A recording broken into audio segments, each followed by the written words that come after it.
Baik, inilah yang kita akan bawakan, iaitu segmen Biro Mencegah Rasuah. Bagi Biro Mencegah Rasuah mengenai dengan pengenalan yang akan kita bawakan. Dan kita ni bersama narasumber kita ni yang sudah pun bersedia pada pagi ini, iaitu Yang Mulia Puan Dayang Hajah Sohana binti Haji Sudin, iaitu selaku pengarah Biro Mencegah Rasuah. Assalamualaikum Puan. Waalaikumsalam warahmatullahi wabarakatuh. Sihat ya Puan? Alhamdulillah. Alhamdulillah. Baik Puan, mungkin di pertemuan kita di awal ini mungkin kami serahkanlah kepada Puan sendiri untuk memberikan sedikit mukadimah dari Biro Mencegah Rasuah. Silakan Puan. Terima kasih. Selamat pagi kepada Atul dan Muammar dan semua penonton Rampai Pagi pada hari ini. Pada mulanya saya bagi pihak Pejabat Biro Mencegah Rasuah ingin mengucapkan ribuan terima kasih kepada Rampai Pagi kerana memberikan peluang kepada BMR untuk memberikan pelbagai isu berkaitan dengan undang-undang rasuah. Pengetahuan perundangan adalah penting bagi semua kerana ianya dapat mempromosikan budaya peka undang-undang yang bermaksud untuk kita ni semua belajar dan mengetahui sistem keadilan, prosedur jenayah, penyiasatan, perbicaraan dan hukuman. Apanya kita ni public awareness of the law. Kalau orang tahu kesalahannya, indah orang kan membuatnya orang melanggar undang-undang. Dia orang melanggar undang-undang kalau orang tahu apa undangnya, apa hukumannya. Dan orang yang melanggar undang-undangan ni proses biasa ditangkap, disiasat, dibawa ke mahkamah dan dihukum. Dan hukuman ini adalah sebagai public deterrence supaya orang lain sadar, orang lain tahu, supaya orang lain tidak terikut-ikut, tidak membuat perkara yang sama. Dalam Islam juga rasuah ini adalah dilarang. Dan orang yang memberi dan menerima rasuah akan mendapat dosa besar dan dilaknat oleh Allah. Segmen ini insya-Allah akan diteruskan sepanjang tahun, besaran 2 kali sebulan. Terima kasih kepada pihak RTV. Pihak BMR mengharap melalui segmen pemberian undang-undang rasuah ini akan dapat dimanfaatkan oleh orang ramai mengenai dengan jenayah rasuah, bahayanya rasuah, akibat dan hukuman yang dijatuhkan oleh mahkamah nanti.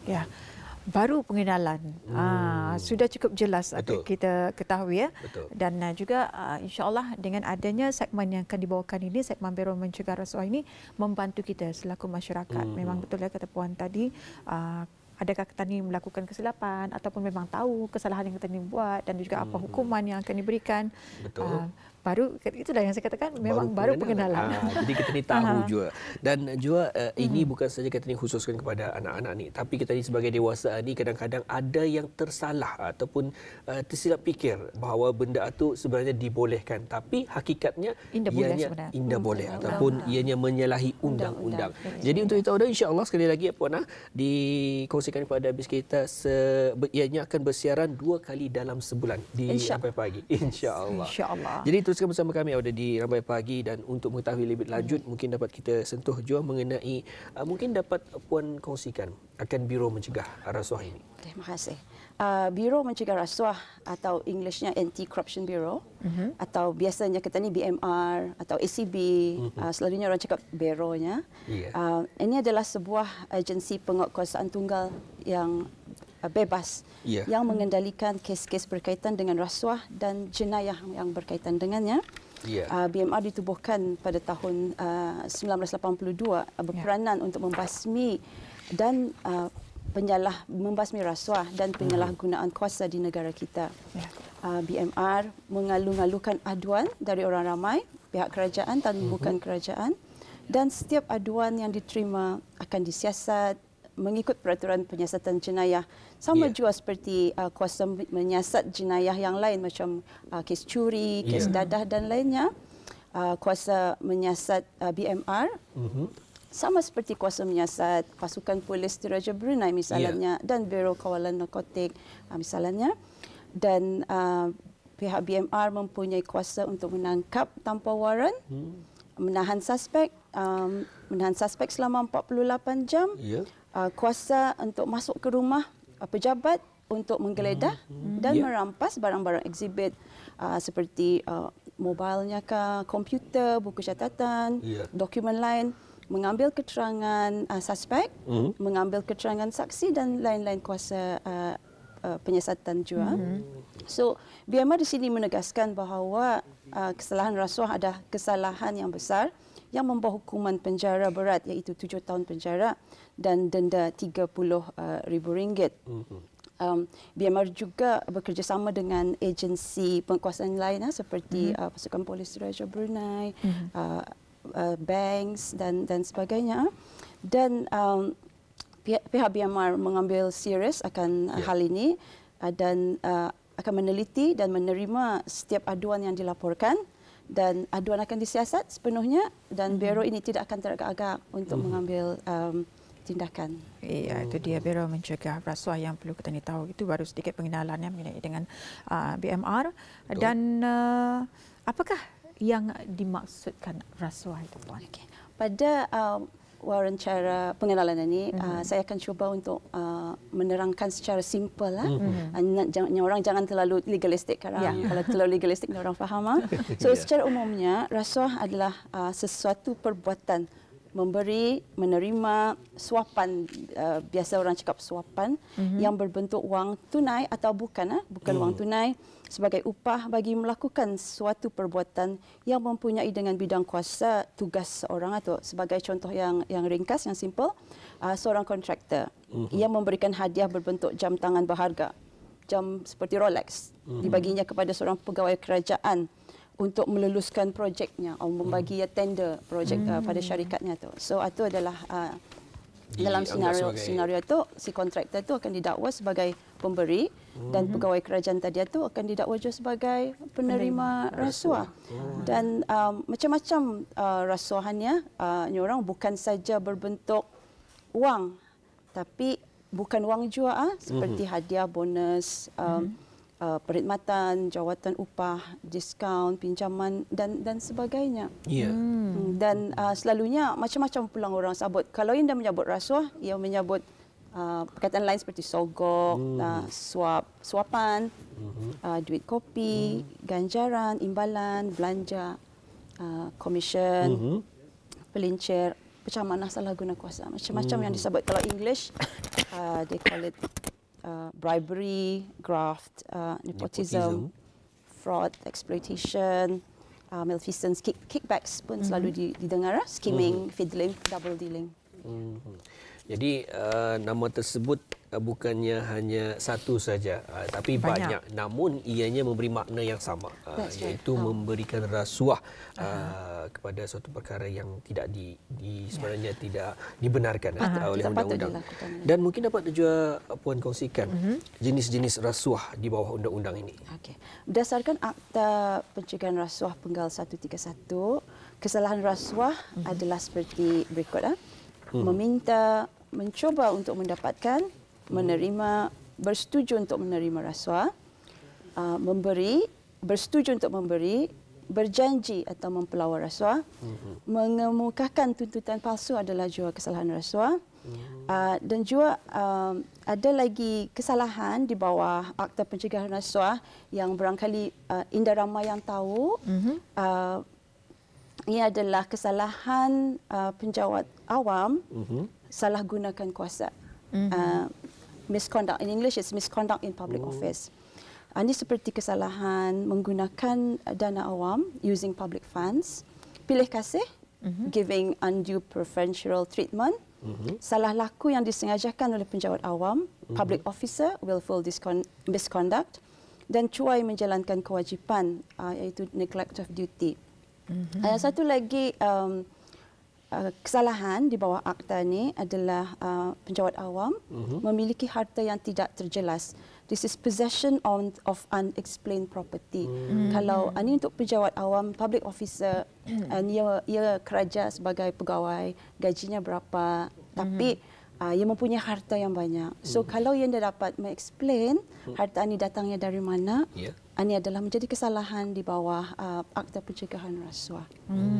Jadi sebenarnya banyak jenis-jenis rasuah di bawah undang-undang ini, dan mudah-mudahan kita akan sentiasa bersama 2 kali dalam sebulan insya-Allah bersama Auda untuk membincangkan, menerangkan lagi lebih lanjut tentang memang kalau diikutkan itulah kalau kita ni dengar memang apa maksud rasuah ni, membagi, menerima, itu saja. Tapi kalau untuk dijelaskan memang secara terperinci. Kalau Memang sukar rasanya, memang memerlukan masa yang panjang ya Puan.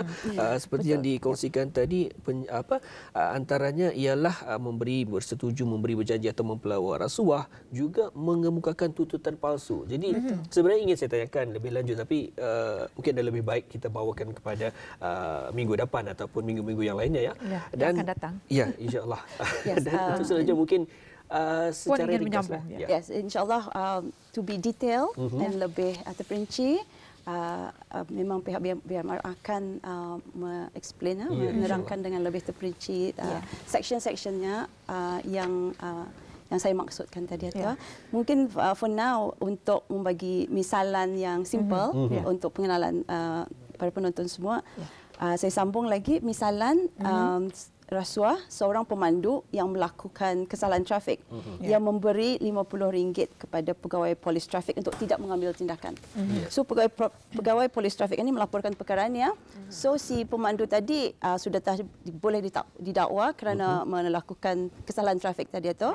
Plus boleh didakwa kerana memberi atau cuba memberi rasuah suapan kepada pegawai polis trafik tadi itu. Misalan yang lain juga seperti mana-mana orang atau ejen secara rasuah meminta menerima satu suapan sebagai balasan untuk melakukan atau tidak melakukan satu perkara. Contohnya, si awang A ini pegawai kerajaan dituduh meminta menerima rasuah daripada kontraktor berkaitan projek pembangunan perumahan kerajaan sebagai contoh.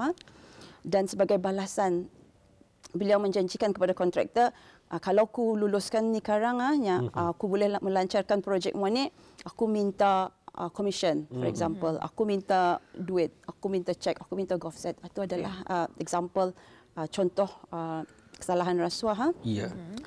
Yang tadi yang saya sudah sebutkan, BMR mempunyai bidang kuasa menyiasat salah guna kuasa di pejabat awam, adalah seperti berikut. Yang mana public officer itu di dalam kapasiti pekerjaannya, ia sengaja menggunakan dana kerajaan atau resources yang lain untuk kepentingan pribadinya. Ia bertindak berat sebelah atau memberi layanan tidak sama yang lain. Yang ini dibaginya layanan lain, terbuat ini dibaginya layanan lain. So also menyalahgunakan informasi yang diperolehinya semasa bekerja, yang melakukan conflict of interest. Didulukannya pulang kepentingan pribadinya, kepentingan pribadinya didulukannya atas kepentingan kerajaannya tu. Ia menggunakan kedudukan pangkatnya untuk kepentingan pribadi. Ia mempengaruhi orang lain dalam lantikan ke kenaikan pangkat ke penggantungan dan sebagainya.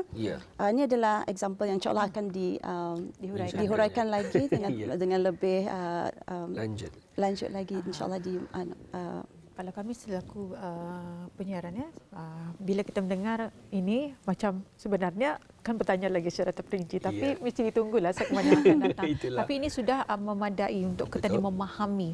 Jadi insya-Allah di masa akan datang akan dibawakan. Jadi hukum undang-undang bagi kesalahan rasuah ini, Puan. Hukuman kesalahan rasuah adalah 7 tahun penjara dan denda RM30,000.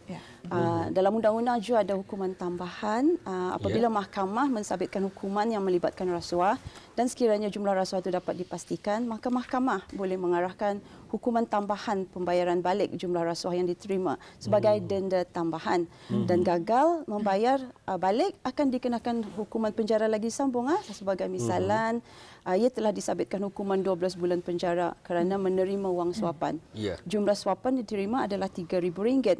Dan sebagai tambahan, mahkamah boleh menjatuhkan denda tambahan sebanyak RM3,000 lagi untuk dibayar balik. Dan kalau gagal, dikenakan bayaran 2 bulan penjara lagi. So artinya 12 campur 2 jadi 14 bulan penjara. Kesalahan lain juga di bawah akta yang sama adalah menghalang pegawai BMR daripada menjalankan tugas, tidak mengikut arahan, gagal bekerjasama, dan ini untuk sesiapa saja, suspekkah ataupun parents kah, adik-beradinya kah, menghalang, sesiapa saja yang menghalang BMR melakukan tugas mereka, ini ada jua denda RM20,000 dan 1 tahun penjara. saya tambah juga memberikan laporan palsu kepada pihak BMR adalah juga satu kesalahan, juga membawa hukuman RM20,000 dan 1 tahun penjara. Dan juga pun mungkin di kesempatan ini kita mempunyai lebih kurang masa 5 minit untuk kita menyambung ataupun kita menyelesaikan wawancara kita pada hari ini. Mungkin dapat Puan kongsikan sedikit secara ringkas apa sebenarnya makna green packet ataupun red packet ini. Okey, saya memberi lagi misalan. Corruption ini atau rasuah ini adalah meminta, menerima imbalan dengan niat seorang itu ia ada orang udang sebalik batu. So selalu ditanyakan pasal green packet, red packet atau envelope yang katanya, envelope putih sedekah. So banyak orang bertanya, adakah ini rasuahnya menerima envelope ini? Jawapannya kita dilihat dari fakta dan kejadian sekeliling. Kes satu, untuk apa yang bagi itu? Apa niatnya? Apakah hubungan di antara mereka? Ini tah yang disiasat kalau ada untuk memastikan sama ada elemen rasuah atau tidak. Kadang-kadang ada niat, apa niatnya? Kalau ia sebagai genuine gift tanpa ada niat rasuah, itu boleh. Tapi sekiranya sampulan ini diberi dengan rahsia tapuk-tapuk, saya said tadi ada udang sebalik batu, pemberi dan penerima itu ada hubungan rasmi kerajaan, melibatkan permohonan projek dan sebagainya. Ini adalah berbau rasuah. Ini kes ini adalah kes yang disiasat dan dilaporkan di BMR. Saya berceritakan sikit supaya penonton boleh memahami. Betul. Satu kes ini melibatkan seorang pegawai tanah yang menerima sampul sedekah untuk majlis perkahwinannya sebanyak RM1,000. Ia menerima dari seorang yang tidak dijemput. Seorang itu adalah berada urusan rasmi. Orang itu membuat permohonan tanah yang ditolak. Pegawai tanah tersebut melaporkan ke BMR dan disiasat. Sudah tu diberinya lagi another envelope berisi kad hari raya dan another duit RM1,000. Cakapnya hari raya gift. Sekali si pemberi sampul tadi itu, kontraktor itu didakwa di mahkamah dengan 2 tuduhan. 2 kali yang memberi sampul surat itu, sekalinya kahwin, sekalinya hari raya itu. Semasa perbicaraan si pemberi ini mengakunya ia memberi kepada pegawai tanah tersebut, tapi dalam pembelaannya ia bercakap untuk hadiah kahwinnya semudah hadiah hari raya. Sekalinya mengakui juga ia dah kena jemputnya kerana orang kahwin itu, tapi mengaku juga kami ini bukan pelangkawan. Sekali setelah mendengar semua saksi pendakwaan dan fakta kes ini, so mahkamah menolak yang sebenarnya tidak ada niat. Mahkamah juga menyatakan andangnya budaya kita ini kebiasaan menerima hadiah dalam sampul semasa majlis perkahwinan sebagai sedekah. Akan tetapi mahkamah berkata RM1,000 nilainya adalah besar dan mereka bukannya kawan dan malah mempunyai urusan kerja official business. Maka mahkamah dalam kes ini menjatuhkan hukuman kepada tadi untuk diberi hukuman 8 bulan penjara bagi setiap tuduhan kerana adalah memberi itu dengan niat rasuah. Baik, itu antara sedikit pengenalan Atul lah, yang mana memang sebenarnya cukup padat walaupun ianya walau hanya satu wawancara namun juga cukup padat. InsyaAllah semoga ianya lebih lanjut lagi akan dapat kami bawakan pada Auda 2 kali dalam sebulan. Dan untuk lebih lanjut mengenai dengan laporkan rasuah, mungkin Puan sedikit ingin memberikan mengenai ini. Terima kasih. BMR mengalu-alukan orang ramai untuk membuat aduan rasuah dan penyalahgunaan kuasa. So banyak cara untuk melaporkan rasuah. Satunya adalah datang ke pejabat BMR di headquarters di Jalan Airport Lama dan di BMR cawangan di Kuala Belait. Boleh juga menulis surat, mempost arah pihak BMR. Boleh juga email, SMS kah, WhatsApp kah, telefon kah. And website juga ada tertera di dalam. So ini adalah mungkin bis kita boleh mencatatnya dan dan boleh senang menghubungi kami because we welcome semua aduan yang seperti kita saksikan di Kaca TV Awda sekarang ini ya. Semoga Awda berkesempatan baik ya.